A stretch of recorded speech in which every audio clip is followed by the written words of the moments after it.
El extracto bancario de los últimos 6 meses llenaba toda la pantalla. Los números no mienten, nunca lo hacen. Buenos días, amigos.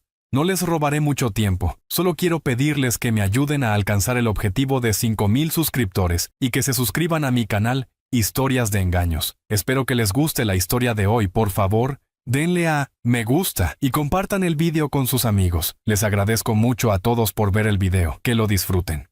Durante 12 años como gerente de operaciones aprendí a leer balances como otros leen novelas. Cada cifra tiene intención. Cada transacción deja un rastro. Solo hay que saber dónde mirar.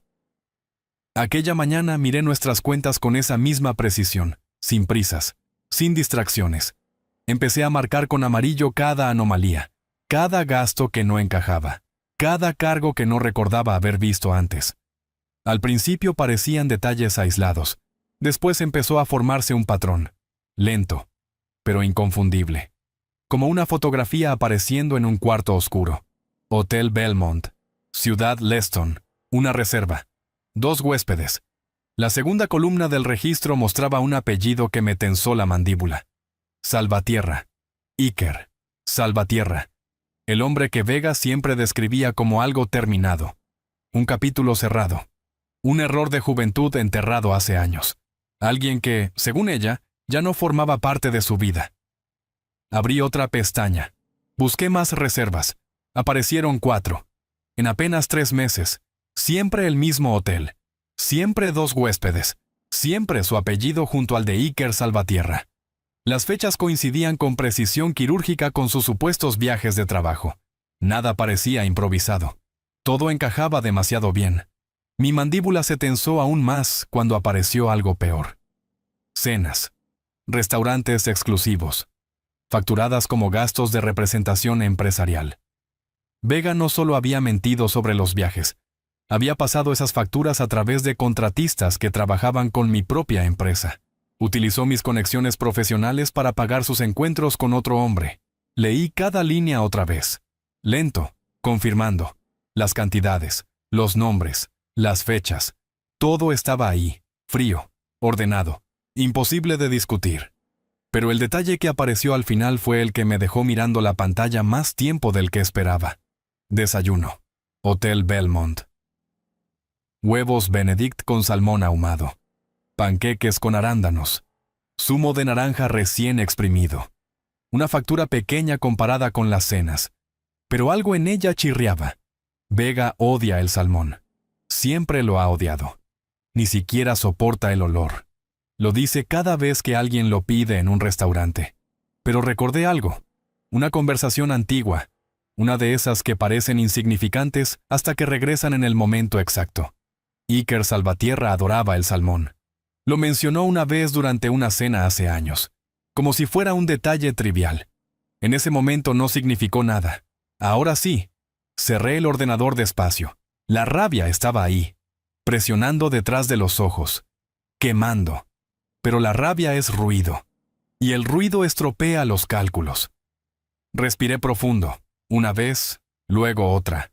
No había gritos en la casa, no había discusiones, solo silencio. Y números que ya habían contado toda la historia. Quien juega bien una partida larga no se deja arrastrar por el corazón. Primero reúne datos, luego mueve piezas. Esa misma tarde salí hacia el banco durante la pausa del almuerzo. Nada dramático. Un trámite más entre muchos.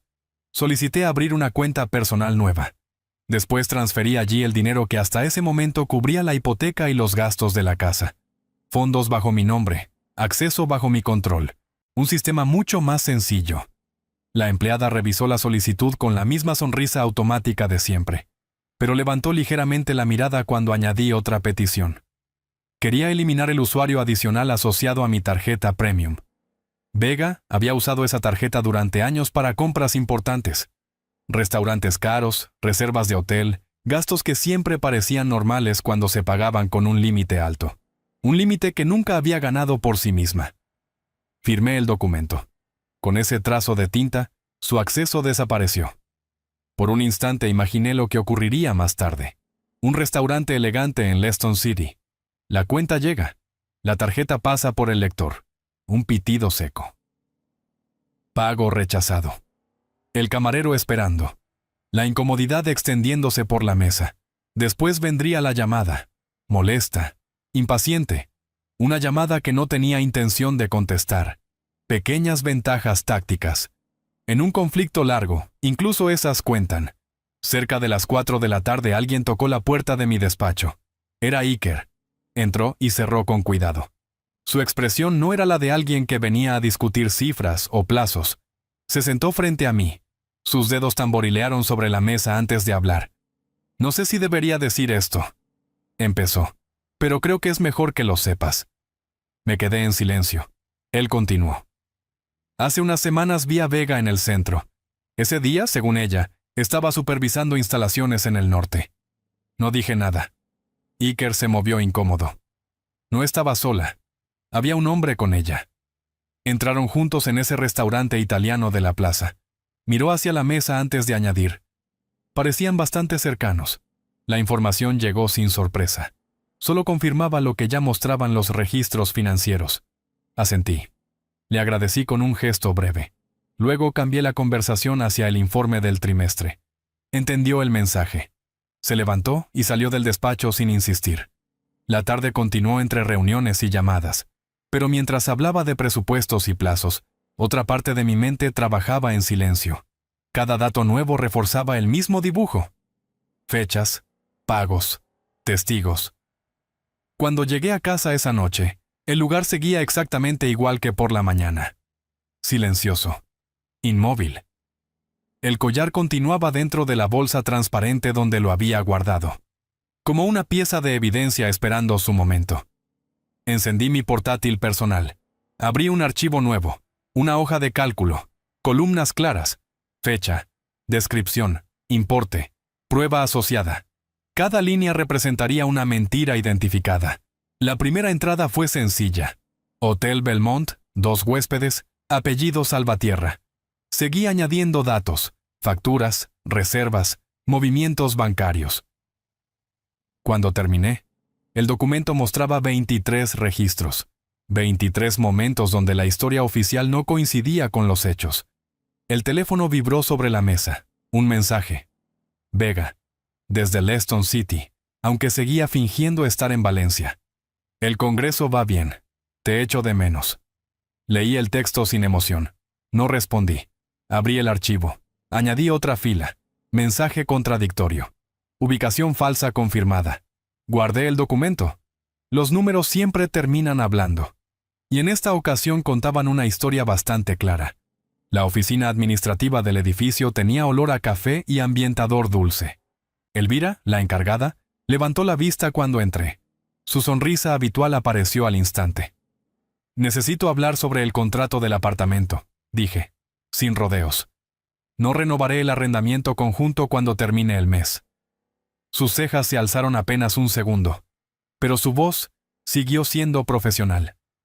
Años tratando con inquilinos en situaciones complicadas enseñan a no pedir explicaciones. Sacó varios formularios de un cajón. Me explicó opciones disponibles. 30 minutos después salí con toda la documentación necesaria. Había un apartamento libre en el 7º piso, orientación sur. Disponible en 3 semanas.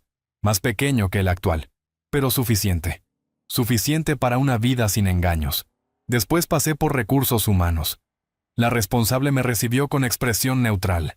Le pedí actualizar mis registros de beneficiarios. Uno por uno. Seguro de vida, plan de jubilación, documentos internos. El nombre de Vega fue desapareciendo de cada formulario. Cada firma era un pequeño ajuste en el sistema. Un borrado silencioso de algo que había durado demasiado. El teléfono sonó mientras conducía de regreso. Vega. Contesté. Mi voz salió plana. Cariño. Suspiró al otro lado. Estas conferencias me están dejando sin energía. Los horarios son brutales. Hizo una pausa. Te han echado mucho de menos. Escuché todo sin interrumpir. Cada palabra sonaba preparada. Cada silencio calculado. Mañana vendrá un técnico a revisar la cerradura de la puerta principal, respondí. Estaba fallando. Hubo un pequeño silencio. Ella esperaba algo distinto.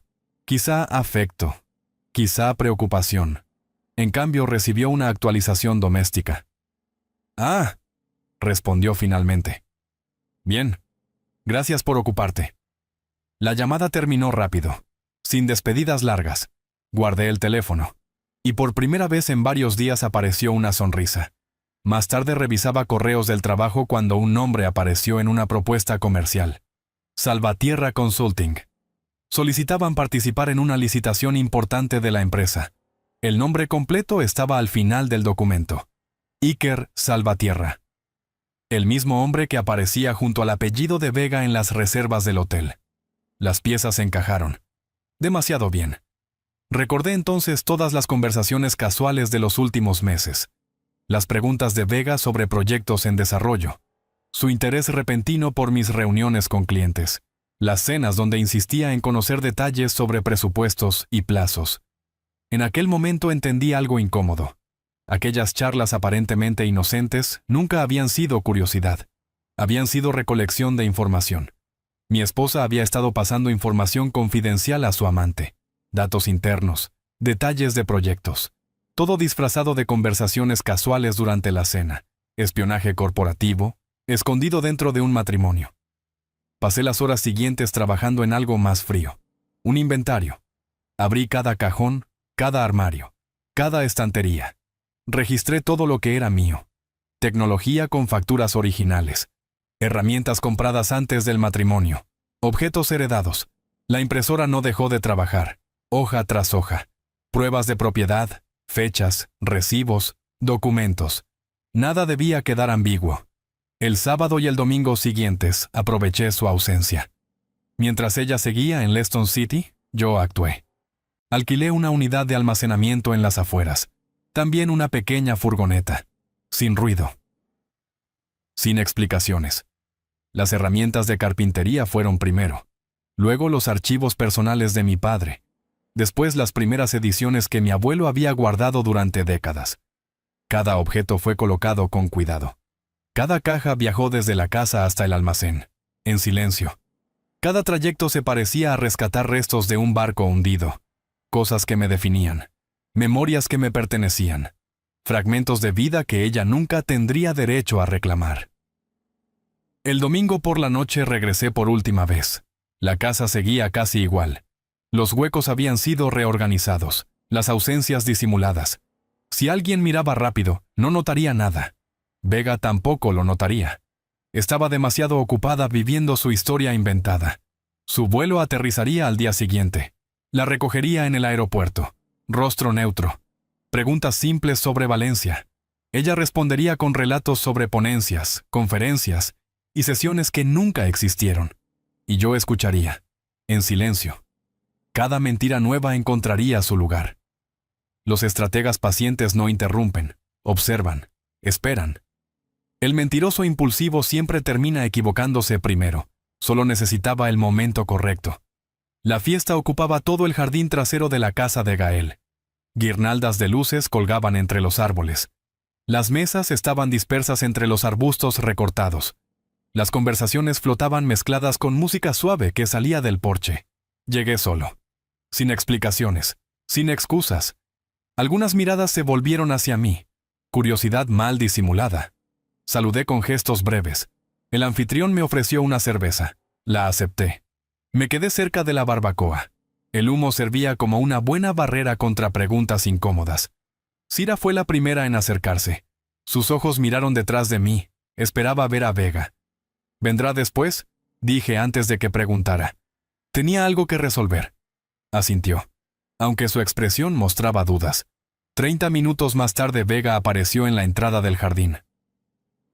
Como una actriz entrando en escena. Vestido nuevo, maquillaje perfecto. La misma sonrisa que reservaba para eventos sociales. Avanzó hacia mí con los brazos abiertos, lista para su papel. Me moví ligeramente hacia un lado, como si buscara una servilleta en la mesa. Sus brazos abrazaron aire. La confusión apareció en su rostro solo un segundo. Después volvió a colocar la máscara. Durante la siguiente hora mantuve distancia. Siempre. Si ella se acercaba por la izquierda, yo giraba hacia la derecha. Si intentaba tomar mi brazo, mi mano ya sostenía un vaso. O un plato. Un pequeño baile de evasión. Silencioso, pero visible. Los demás empezaban a notarlo. Bruno mencionó una posible escapada grupal a la costa el mes siguiente. Los ojos de Vega se iluminaron con entusiasmo exagerado. Asintió rápido. «Planeen sin nosotros», dije con calma. Las conversaciones se detuvieron. Últimamente tenemos agendas complicadas. El silencio cayó sobre el grupo. Pesado. Vega me miró. La incredulidad abrió pequeñas grietas en su expresión. Bruno tosió. Cambió el tema hacia resultados deportivos. La conversación siguió, pero ya nada era natural. Más tarde, cuando el sol empezaba a caer, vi a Vega posar para una foto junto a Cira. Sonreían hacia el móvil de un invitado. El fotógrafo estaba oculto detrás del dispositivo, pero el cristal del ventanal reflejaba algo. Una muñeca, un reloj. Omega Seamaster azul. Lo había visto antes, en fotografías profesionales, en redes, en la muñeca de Iker Salvatierra. Mi pulso se aceleró, pero mis manos no temblaron. Saqué el teléfono. Escribí un mensaje corto. «Bonito reloj el del fotógrafo». Lo envié. Desde el otro extremo del jardín observé. Vega sintió la vibración dentro del bolso. Sacó el móvil distraída. Leyó. El color abandonó su rostro. Sus ojos recorrieron la fiesta. Me encontraron. Levanté mi cerveza. Un brindis silencioso. Ella tragó saliva. Guardó el teléfono. Sus manos temblaban. Minutos después, apareció frente a mí cerca del seto que separaba el jardín del estacionamiento. Su voz salió baja, tensa. «Estás siendo increíblemente grosero esta noche». Hizo una pausa. Cira preguntó «¿Qué te pasa?». La miré directamente, sin sonreír, sin pestañear. «Simplemente dejé de ser decoración en tu teatro». Mi voz salió tranquila, demasiado tranquila. Su boca se abrió. Intentó responder, pero no encontró palabras, por primera vez en mucho tiempo. Vega no tenía guión. Me di la vuelta. Regresé a la fiesta. Me despedí de Gael con un apretón de mano. Luego me fui. El camino de regreso transcurrió en silencio. Cuando entré en casa, encendí las luces de la cocina. Abrí mi carpeta y coloqué todo sobre la isla central.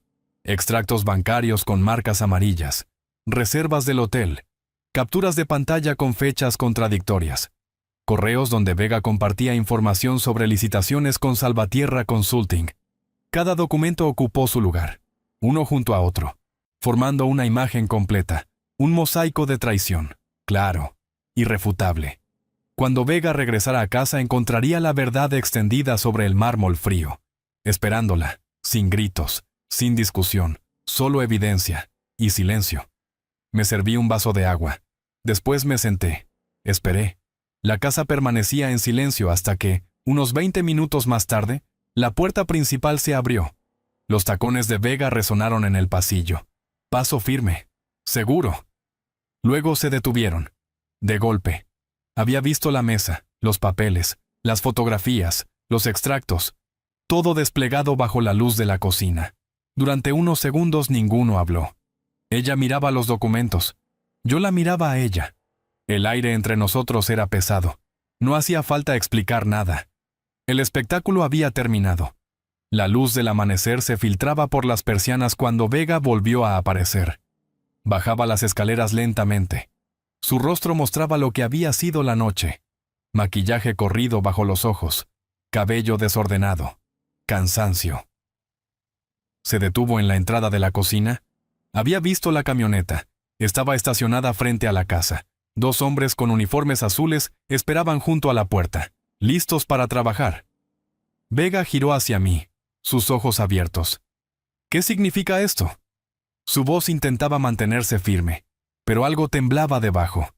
Señalé hacia la puerta con calma. Significa exactamente lo que parece. El control se le escapó por un segundo. Empezó a hablar rápido, demasiado rápido. Las frases se mezclaban. Protestas, reproches, intentos de explicar, intentos de manipular. Lágrimas que aparecían en el momento justo. Me acerqué a la mesa.